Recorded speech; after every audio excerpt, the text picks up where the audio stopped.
Entendi. Eu queria só colocar uma questão para Carol que eu não entendi direito. Se o capitalismo é um problema, como ajudar as mulheres agora, já que a gente está dentro do capitalismo e tudo bem que a gente tente caminhar para outra coisa, mas como e para a Selva também serve, mas como ajudar as mulheres agora? O que dá para se fazer agora? Do jeito que está com esse capitalismo? O que é possível? O que a gente fala, principalmente nós feministas marxistas, é sobre a organização coletiva da classe trabalhadora. Tá. A gente só vai ter realmente uma revolução do sistema que nós temos hoje a partir da organização da classe trabalhadora, da gente entender primeiramente que nós fazemos parte dessa classe de trabalhadores e não da burguesia que detém os meios de produção e o poder dentro desse sistema. O que nós falamos de agora? Vou dar alguns exemplos. Como eu fui candidata a deputada estadual, eu posso citar exemplos exatos do que eu tinha de propostas. Restaurantes populares, a socialização do trabalho doméstico, restaurantes populares, lavanderias populares, creches públicas, escolas públicas, universidades públicas, transportes públicos. A gente fala muito sobre serviços públicos que são garantidos pelo Estado. A partir, né, da organização dessas mulheres, a gente gera reivindicações para o sistema que nós temos hoje. E a socialização desses trabalhos, né, que é socializar o trabalho doméstico, o que seria? Eu falo muito sobre isso, trabalho doméstico. O que é socializar o trabalho doméstico? Vou dar um exemplo para vocês. Nós temos hoje o trabalho doméstico. Muitas pessoas não consideram o trabalho doméstico um trabalho. Dizem que a dona de casa não é trabalho, mas é um trabalho que é um trabalho invisível e que deve ou ser socializado ou remunerado. Depende do viés feminista. Depois a gente até pode perguntar para a Selma se ela prefere socializado ou remunerado, enfim. Eu já sou do viés de ser socializado. Então, hoje uma dona de casa, ela lava a roupa, passa, cuida dos filhos, cuida do marido, faz a comida, tem todo um trabalho invisível que as pessoas não veem que acontecem dentro do lar. Nós, feministas marxistas, defendemos que esse trabalho seja socializado. Então, por exemplo, restaurantes populares, para que caso, por exemplo, uma mãe não tenha condições de alimentar o seu filho, exista a possibilidade de ter um restaurante popular para que ela possa levar sua família para se alimentar e que não tenha necessidade dela produzir o alimento meio-dia, na janta, de manhã e tudo mais, e tenha essa socialização do trabalho. Porque hoje o capitalismo individualiza esse trabalho. Cada um se vire para cada um se vira na sua casa, faz o que precisa.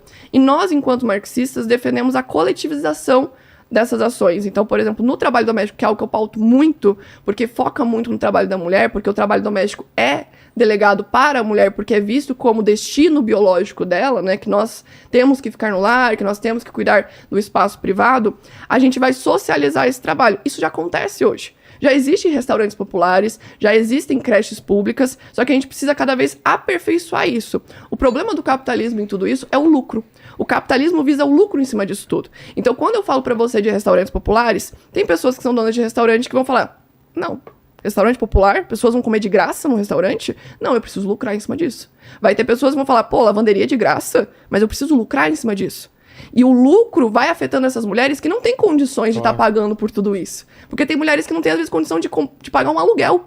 Então, eu vou dar um exemplo para vocês. Nós temos o Olga Benário, né, o movimento Olga Benário. Elas têm ocupações, que elas pegam prédios abandonados, e elas ocupam junto com outras mulheres que não têm moradia, e que são mães solos ou vítimas de violência, e elas ocupam esses prédios abandonados e revitalizam esses espaços. Então, lá elas vão ter onde comer, vão ter onde dormir, vão ter onde deixar seus filhos, vão ter uma rede de apoio. Às vezes, elas vão ter uma ajuda jurídica de uma advogada pro bono, de uma psicóloga também que vai estar ali para atender. E ali ela vai começar a desenvolver essa organização coletiva, né? Então, por isso que a gente fala tanto da organização coletiva e não tanto individual. Porque eu não vejo que sozinhas essas mulheres vão conseguir vencer o sistema. Porque o sistema é muito engessado. Então, a gente precisa dessa organização coletiva para que elas não se sintam tão sozinhas e que elas tenham outras pessoas ao redor que lutem também por essas pautas para ela.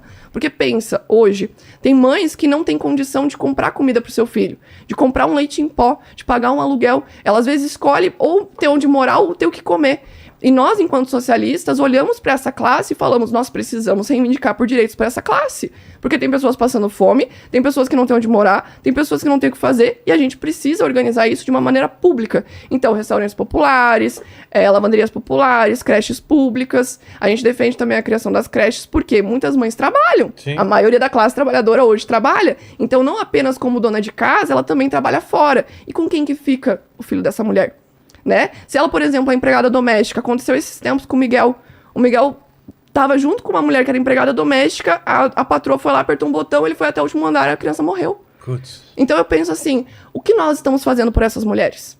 E aí que entra o socialismo, aí que entra a questão de olhar para a classe trabalhadora como classe, que precisa de direitos, que precisa de reivindicações. E as mulheres que trabalham como empregadas domésticas precisam desses direitos. Tanto que quando nós tivemos a PEC das domésticas, a burguesia não queria direito para as trabalhadoras. Dizia que não queria pagar férias para empregada doméstica, não queria pagar FGTS para empregada doméstica, porque não considerava trabalho. Dizia que era só uma ajudinha. Contratava uma empregada para limpar a casa dela, levar até mesmo o cachorro para passear, limpar o cocô do cachorro, mas não queria pagar os direitos. Não queria pagar uma licença maternidade, não queria pagar os direitos básicos da trabalhadora, porque não considerava trabalho. Então nós, enquanto feministas... Mas isso mudou. E isso tem mudado. Mas existem ainda... Vimos até poucos dias atrás, desembargador de Santa Catarina, que era do Ministério... Defendia o Ministério do Trabalho. Não, e tem muito... E tinha uma empregada doméstica em casa já escravizada há 20 anos. Isso que eu ia falar. Tem muito... Tem aparecido muita denúncia de trabalho semelhante, análogo à escravidão, né? Porque ainda eles veem como se o trabalho doméstico não fosse um trabalho, fosse uma ajudinha. Família, não né? paga salário, não paga direitos. Essa mulher fica durante anos dentro de uma casa sem conseguir se comunicar. Nesse caso, o desembargador de Santa Catarina, ela não falava nem ouvia. Às vezes é passada de pai para filho, né? Uma coisa herança. Passada ela como propriedade, como uma herança. Eu tenho até um react no meu canal que eu reagi a Regina Mansur falando sobre a PEC das domésticas. E ela fala, a minha empregada veio comigo junto com a família. Exato. Como um móvel. Trata a empregada doméstica como um móvel, como uma herança, como se não fosse um ser digno de direitos, um sujeito ativo de políticas, sabe? Então a gente viu muito a elite burguesa falando, não, eu não vou pagar. Da onde que eu vou tirar? Porque não produz nada. O trabalho doméstico para eles não produz nada. Mas se não tivesse a empregada doméstica ali dentro trabalhando, como é que a Regina Mansur ia sair para atender os clientes dela e gerar a fortuna dela? Ela diz no vídeo que ela tinha 8 funcionários. Como que uma pessoa tem 8 funcionários e não quer pagar os direitos trabalhistas? Praticamente a casa dela já devia ter um CNPJ. Porque tem 8 pessoas trabalhando, né? Exato. Então tu precisa pagar os direitos trabalhistas daquelas pessoas. E nós, enquanto feministas marxistas, vamos estar reivindicando os direitos para essa classe.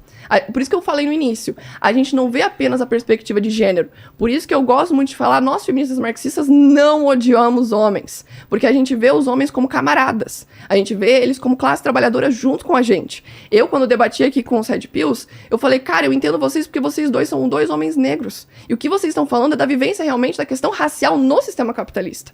E não da questão de gênero. Então, por isso que nós, feministas marxistas, falamos muito da classe, por conta do sistema capitalista, do entendimento que nós temos da burguesia e do proletariado. Nós falamos da questão racial, porque nós entendemos que o capitalismo tem essa divisão dos direitos dos brancos e os direitos dos negros, que foram escravizados por muito tempo para gerar lucro para a burguesia. E nós também olhamos para a questão de gênero, né? Que é a questão das mulheres enquanto trabalhadoras, enquanto precarizadas dentro do sistema capitalista. Então é esse viés que nós temos. Você abriu um outro tema, mas vamos voltar antes dessa parte em relação aos homens. Queria saber da Selva, essa coisa do o que a gente faz agora, na tua visão. Meu Deus, tem muita coisa que eu tenho vontade de falar, peraí. Então, foi muita coisa, né? Meu Deus, foi muita coisa. Vamos lá. Tá. Primeiro, eu comentei sobre os dados anteriormente, porque eu entendo que essa afirmação marxista de que nós não podemos fazer absolutamente nada pelas minorias ou pelas mulheres periféricas hoje é uma demagogia. Na real, acho que você não entendeu. Eu acabei de falar várias pautas que a gente pode fazer hoje. Não. Sim, mas é que eu tô dizendo que, na minha percepção, através do capitalismo, eu penso que é uma demagogia acreditar que não existe mobilidade social e que, na verdade, existe um engessamento socioeconômico. Tanto é que, devido ao capitalismo, geralmente em países capitalistas de economias livres de mercado, o nível de desigualdade social pode ter aumentado em algum nível, mas a classe média também subiu bastante.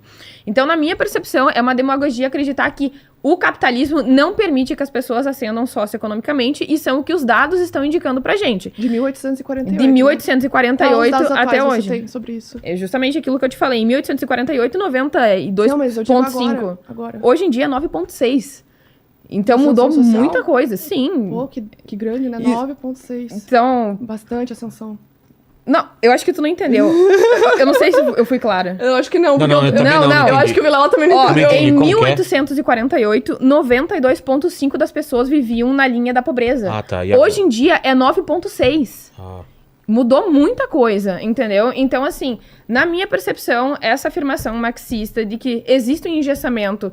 Mas isso é demagógico. Capitalismo de maneira. Geralmente isso acontece. Isso aconteceu, tipo, tu diz, eu entendo o dado, mas vamos interpretar o dado? Claro. Houve uma melhora. Como houve essa melhora? O que foi feito? Eu entendo a questão do livre mercado, mas eu gostaria de um pouco mais prático, assim, pra quem tá nos assistindo. Nós temos o dado, certo? Como que nós chegamos até esse dado? Como que a gente chegou até essa porcentagem com o capitalismo? o que o capitalismo fez necessariamente para que isso acontecesse?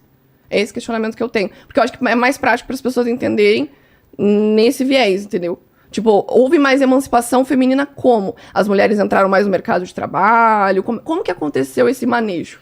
Tá, deixa eu tomar uma aguinha antes.